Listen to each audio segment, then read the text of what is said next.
All right, good morning, friends. I wanted to stick a quick little lesson in about folk tales because I love reading them, and I thought since we are off on Friday and Monday, we could add in a quick little fun lesson on a folk tale. And this is a really fun one that I love to read in class.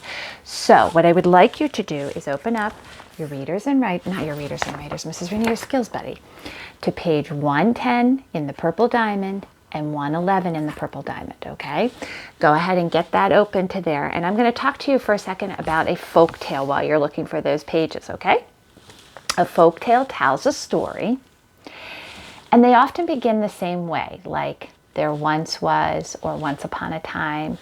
They typically start in the same way so that you recognize from the beginning of the story that it's going to be a folk tale. A lot of times is there once was, because what they're doing is they're telling you a story about something that happened a long time ago.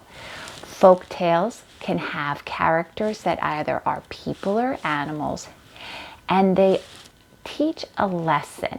So for example, we read about the milkmaid. Her lesson was that she should pay attention to the job she's doing and not be thinking about other things until she finished her job, right? Because when she wasn't focusing, what'd she do? Tipped her head back while she was dreaming of those robes and the ribbons, and she spilled the milk. So she wasn't going to be able to sell anything to be able to buy those other things. Today we're going to read a folk tale, which is a story handed down from generation to generation to generation, meaning your great-great-great-great-great-grandparents would have told it to their great-great-great-great-grandchildren, and then they would pass that story on, and it would keep coming down until it got to you. We're going to read one today called Juan Bobo. Okay, so I would like you to have your book up while you're listening to the story, okay? All right, so our story is called Juan Bobo. There once was a boy called Juan Bobo, or Foolish Juan. He was called this because he could never seem to do the right thing at the right time. When his mother sent him to the river to get water, Juan Bobo put the water in a bag. But by the time he got home, the water had all leaked out of the bag. Juan, sighed his mother, you should have put the water in a bucket. Remember that. So when his mother sent him to Tia Maria's house to borrow a hoe, that's like a little rake that you use in the garden, Juan remembered, and so he cut the hoe up in very small pieces so that it would fit inside the bucket. Now, is that what his mother meant? She meant put the water in the bucket, right? Not the hoe. Juan, groaned his mother, you should have carried the hoe on your shoulder. Remember that. So here he is. He put the water in the bag, and it all leaked out. So his mother said, you should have put it in the bucket. So when he went to his Aunt Tia's house, or to Tia Maria's house to borrow the hoe, he used the bucket, but he cut the hoe up and put it inside of it.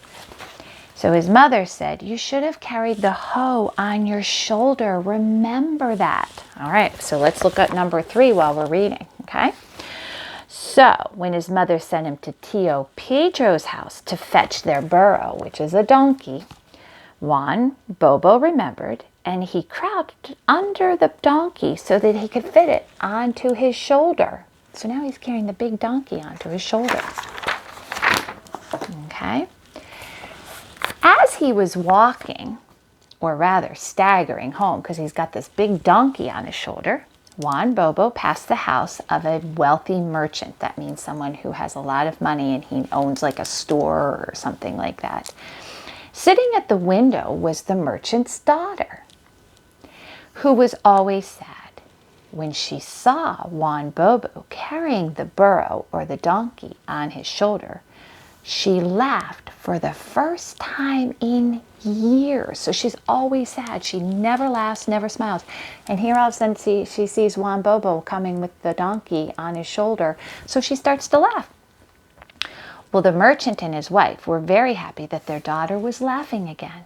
And to show their appreciation, they gave Juan Bobo a bag of gold coins and asked him to marry their daughter.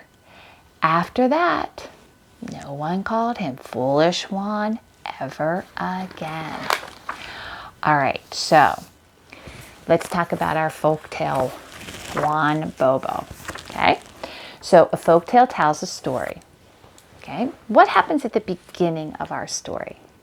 Okay, let's look back at the picture. At the beginning of the story, his mother tells him to go and get water, right? And he carries it in the bag instead of in the bucket, right? And it all leaks out. And his mother says, remember to use the bucket next time. So he does remember to use the bucket. Did he need to use the bucket? No. He could have just carried that hoe on his shoulder, but instead he cut it up. Can he use that hoe anymore? No. So it doesn't even work anymore. All right.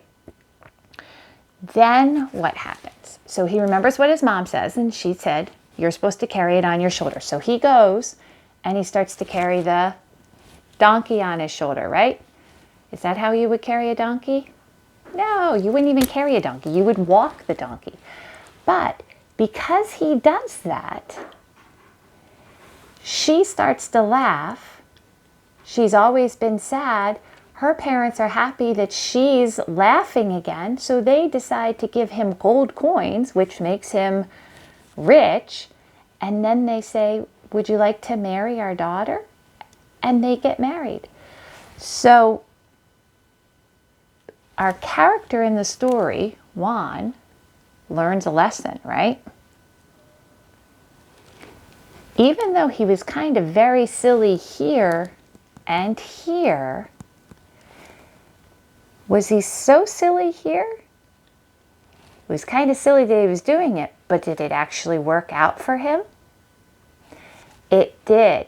So the moral or the lesson of our story is sometimes people can seem very silly or foolish for what they're doing, but you have to be careful because in the end, they might not be so foolish, right? Because actually, by doing what he did, he ended up getting gold coins and getting to marry a lovely girl.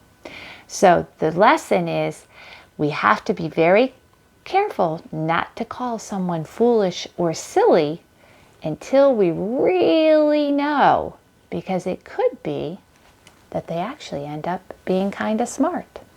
Okay? All right, so we know the different characters in our story were Juan and his mother, right? His aunt and his uncle, the donkey, the merchant's daughter. Where is our story taking place? Where's the setting? Country, maybe out in the village, right? They said in his village, okay. And we said folk tales often start the same way. So how did this one start? There once was. Very good. All right. I hope you enjoyed listening to Juan Bobo. I just love our folk tales, so I wanted to make sure that I was able to share one with you. All right, my friends. Good job.